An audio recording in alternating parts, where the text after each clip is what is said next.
अगर आपको सुबह जल्दी उठना पसंद नहीं है, लेकिन फिर भी आप 3 बार स्नूज करते हैं, तो आप और शलाका में बहुत कुछ कॉमन है।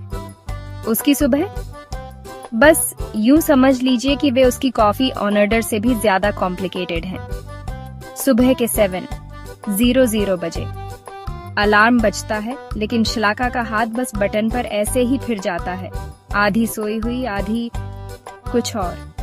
वह उठकर बैठती है, आंखें भारी हैं, अपने अपार्टमेंट को देखती है। सब कुछ साफ सुथरा है, परफेक्ट तरीके से रखा हुआ है, सिवाय उसकी डेस्क के। आर्ट सप्लाईज बिखरी हुई हैं, अधूरी पेंटिंग्स हर जगह, जैसे उन सभी आइडियाज के टुकड़े जिनके लिए उसे टाइम नहीं मिला। शलाका एक कैनवस पर रुकती है, रंग घूम रहे हैं, आकृतियां बन रही हैं, लेकिन यह पूरा नहीं हुआ है। उसकी आंखों में उदासी की एक चमक आती है, बस एक सेकंड के लिए, फिर एक गहरी सांस, और वह उसे उल्टा कर देती है। उसकी बाकी की सुबह ऑटो पायलट पर है।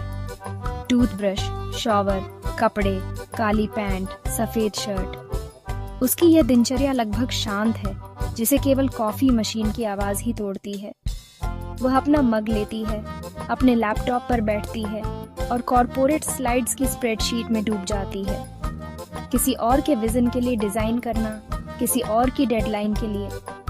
उसकी क्रिएटिविटी बुलेट पॉइंट्स और ब्रांड गाइडलाइंस में सिमट कर रह गई है, लेकिन काम करते हुए भी उस आधी अधूरी पेंटिंग की याद बनी रहती है, शांत, लेकिन जिसे नजरअंदाज करना नामुमकिन है। शलाका के लिए ये बस एक और सुबह है, अधूरे सपनों और उस रूटीन के बीच तालमेल बिठाना जो बिल चुकाता है, और शायद, बस शायद, कल फिर से ब्रश उठाने की प्लानिंग करना।